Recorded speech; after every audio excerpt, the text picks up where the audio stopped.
Hello everyone and welcome back to Pokemon Black. We're exploring a side route for a little bit and then taking on the gym of this town, so huzzah, progress. This route's a little weird in that it's kind of south of the not Viridian Forest, so you can get some decent Mon here, especially a fighting type because it's a normal type gym, so Oh, you can you get definitely Bert want and to come Ernie here here. first. So, yeah, you can get Bert and Ernie here. I love Bert and Ernie. I can't believe they made a Bert and Ernie fighting type Pokemon duo in this game. Okay.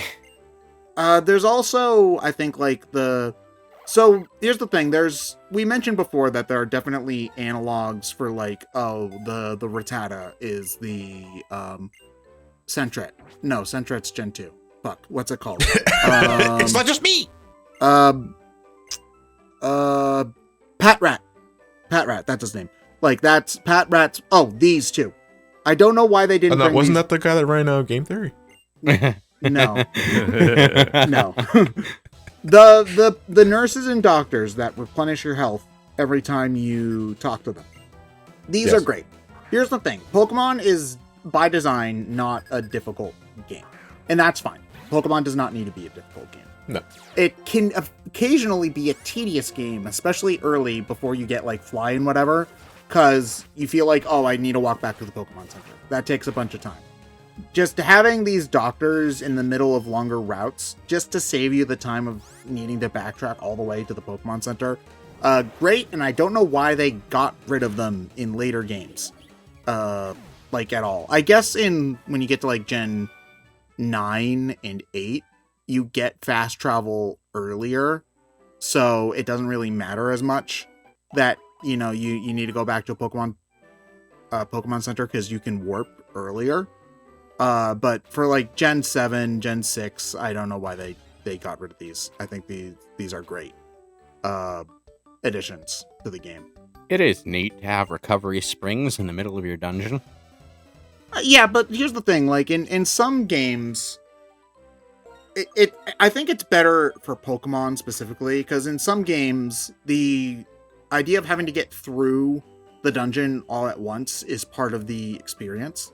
Like needing to resource manage and make sure you bring enough potions and mana items and whatnot, and don't blow all your MP on overkill magic attacks and whatnot.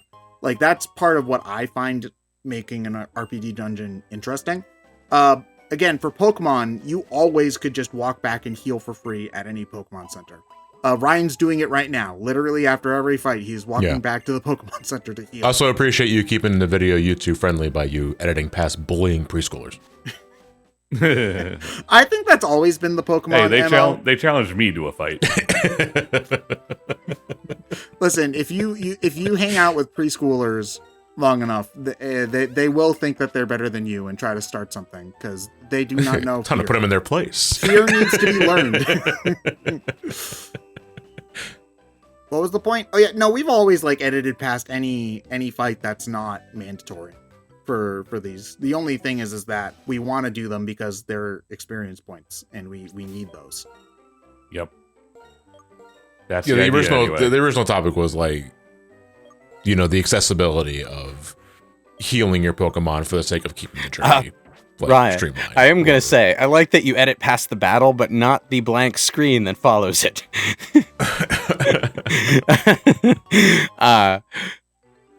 Okay, so where's the shorts boy in this game? We already passed him. Oh, okay. I think we did, yeah. I'm just going to He's say in, that like the first Pokemon is out. probably the earliest example of a game being self-aware of its own memes, because there's always a shorts boy. They knew that before the internet happened. I'm pretty sure that like they knew that even by like the Gen 3 games, because I'm pretty sure that they named Shorts Boy in Fire Red Leaf Green, because he didn't have a name originally. He was just Youngster in the original. Well, all the game. trainers didn't have names. It was not Youngster Joey until Gen 2. Was it Gen 3? Well, Gen 2 is a different. Gen Youngster Joey is the the top tier Rattata. Yeah, but Okay. I'm thinking of the Gen 2 was the first one to name its trainers because of the phone system. In Gen 1, everyone was just Youngster, Bugcatcher, whatever. And the Gen 3 remake of Gen 1 gave everyone a name. It's a bring it up to speed with the rest of the series at that point. Yeah. Not that, like, I mean, the Gen 2 phone calls were really the only instance where they attempted to give any of the trainers a greater personality than just, saying one thing when you fight them and then one thing when they lose. I mean, it was an attempt. It wasn't really a character thing. It was an underutilized idea to have the trainers that you met along the way form a connection with you so that you could, go back and fight them again. But they didn't do enough with it, unfortunately. Yeah. Like, I mean, you do, like, there is an attempt there. Like, they're attempting to build some camaraderie by saying, oh, you learn about how cool Joey's Rattata is or whatever. But, like, in reality, they're just not... This is an issue with Pokemon writing in general, is just that they struggle with making side characters, I would say. Pokemon, especially in more recent games, I think has done a very good job at making main characters. Because I think all of the main friends in Scarlet Violet, for example, are awesome. It might have been slightly better in the Japanese version because the English versions of old school Game Boy games always had the problem of not being able to display enough goddamn letters in English. I would say that it's also just a writing issue, though, because the GBA, by that point, that issue had mostly gone. Yeah, the GBA, characters are still pretty stilted in the GBA and on the DS. The random NPCs, I should say. None of them really have a ton of personality. I'm not sure to what extent the GBA games allowed the translators to add more letters. I'm also not sure to what extent they used that capability. They're at the very least, there's far more storage space. So even if it took more text boxes, it's not there's that. But like sometimes they don't. They would have, like, around that time they would have deliberately tried not to use more text boxes, which means using fewer words in general. Why use many words when few words you do good? I mean, definitely by the DS. I don't think that. Yeah, by the DS. That, like, in this game in particular, like the dialogue reads naturally enough that I can't see that telltale dialogue crunching that I associate with NES and SNES RPGs. God bless Ted Woolsey for his ability to make that sound as natural as possible, but even in Final Fantasies 4 and 6 and whatnot, I could... Final Fantasy 4's original translation was terrible. Yeah, Ted Woolsey had nothing to do with 4. Oh, Woolsey had nothing to do with 4? Okay. He started with Mystic Quest. Like, even in 6, though, I can feel the dialogue being squeezed down, just in the way that they phrase things. It's just like, I can tell there's supposed to be a bit more here. He slit his mama's throat for a nickel. Yeah, no, What's a nickel? I think Final Fantasy 4 is one of the most awkwardly translated games I can think of off the top of my head. Before even... Like, there are NES games that are translated better. NES RPGs that are translated. Hell, I mean, one of the things that I found kind of like striking when I was reviewing some of the earliest Final Fantasy games is that Final Fantasy 1 actually has a pretty fucking coherent English script. Like, it's better translated than 4. Yes, I mean, it still baffles me to this day that Dragon Quest 1, 2, 3, and 4 on NES have better translations than many games you would see up through the PlayStation. Wild Arms 2. Anyone? Yeah. Anyway, N's back. I do. N's music, by the way, is awesome. There is also a couple of things about N, too, that like, N himself is a great character. And they purposefully write N in an interesting way, where I think the implication is that he's neurodivergent in some ways, because they mention specific things like he talks faster than everybody. He doesn't else, just his text speed is literally faster than the fast option. Yeah, his music also plays in with that sort of speed, But the impression you're supposed to get from his text speed is that he rattles off words really fast, in the same sort of sense that, I'm trying to think of a good example, maybe like Chapter 3 Hermione Granger in the first Harry Potter book was described as speaking really quickly without taking a breath. Like, it's a social anxiety kind of thing. And N has that sort of thing going on, but his character design is also deliberately intended to be in a sort of play on the traditional Pokemon protagonist as well. Like, oh, you know what? I didn't think about that, but you're right in that, Yeah. the hat particularly. he has is the like- hat, he has the pointy hair at the sides that the male protagonist has, and he has a ponytail and little frames on the sides of his face that mirror the female protagonist in this game as well. So he works as a mirror to both protagonists.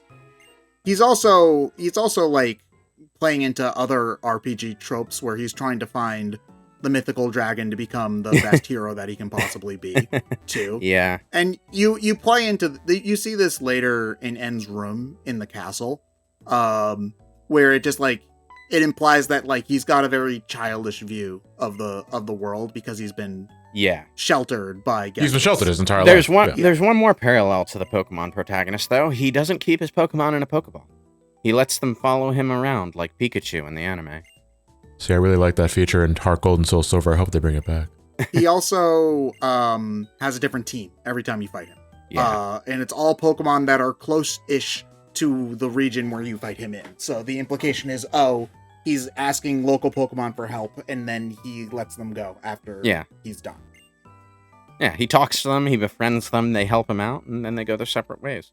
He doesn't capture them, he doesn't train them. Dunsparce, my man. Dude, I love Dunsparce. I can't... I think the fact that he finally got the respect he deserves in Gen 9. In Gen 9. I know. It only took... Dunsparce now has an evolution. It evolves into Dunsparce. It only took, 21 years? But my boy finally got the respect that he deserves. He's double done. Oh, man.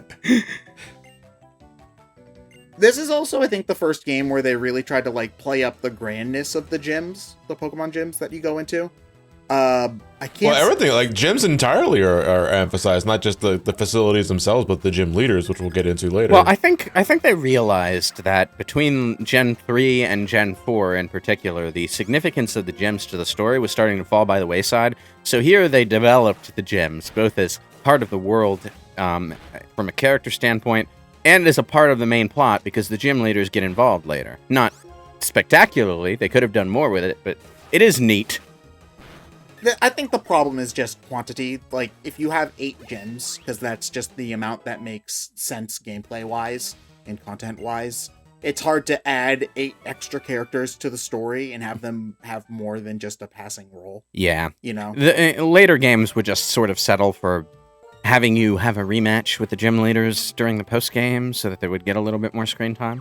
In Scarlet and Violet, you're actually set on gym leader inspection duty, so you go to duel them to see if they're still up to snuff as gym leaders. Of course, you're level 60-something by that point, so you face roll them. Iono actually complains about it. It's like, this is my show. You're showing me up here, man. I like how in the DLC for Scarlet and Violet, one of the tasks is you have to actually use the Pokemon you caught in the DLC.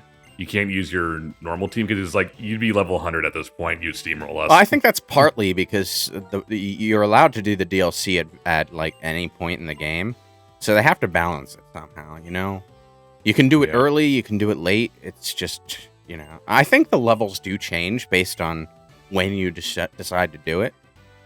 But I appreciate anything that Pokemon can try to do to encourage diversifying your team. Because we all know the person, like, who, you know, she's a 10, but she only uses her starter and it's level 75 by the end of the game. You know, that meme. Oh, you mean like know. every player back in the day?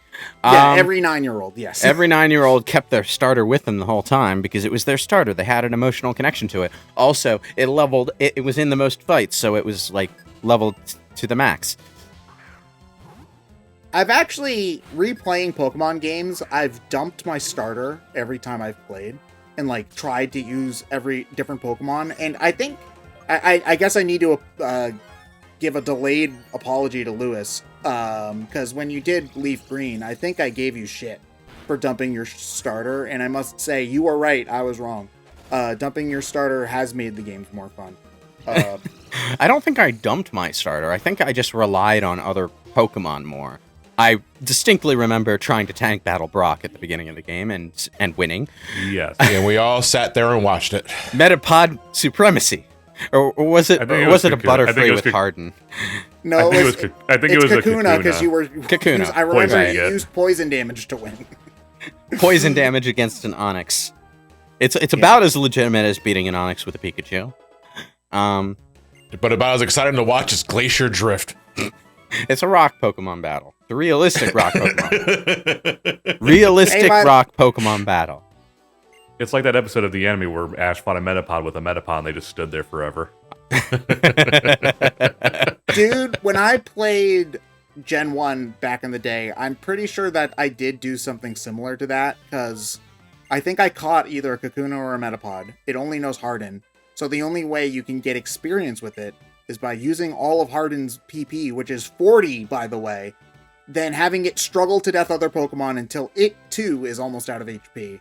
So you go back to the Pokemon Center, which will refill its HP and PP, so then you can Harden.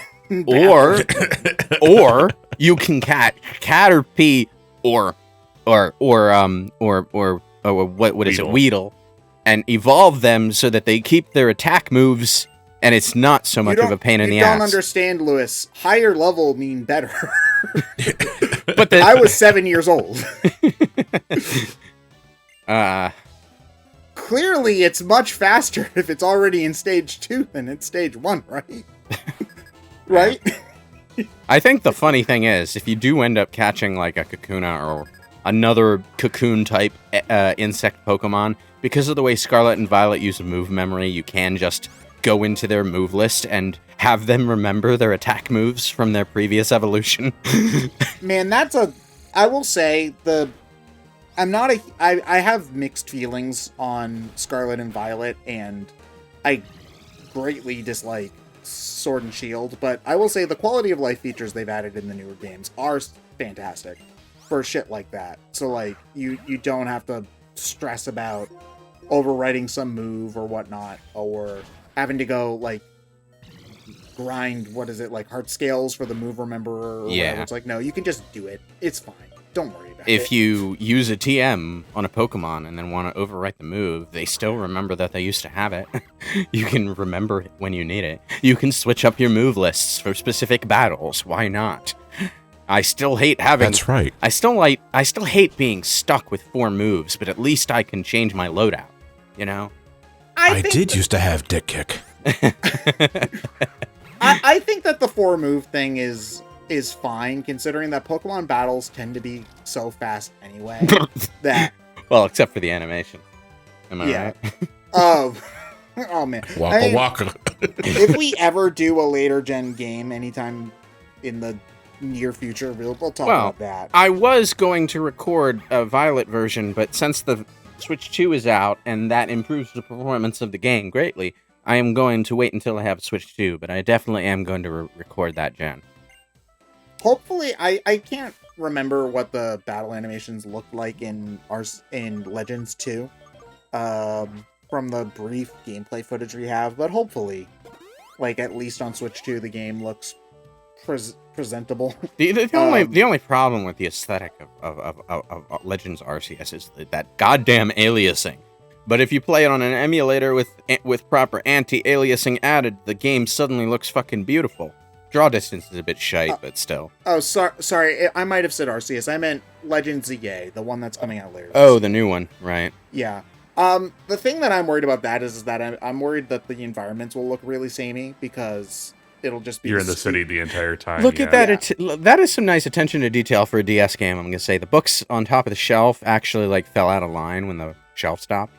These games look great. Like, these are some of the best looking games on the 3DS. Man. You didn't see a lot of 3D tried to be done on You the remember DS. when Pokemon Team used to be ambitious in their game design? I sure do. Like, I was still there. think gens, like, up through...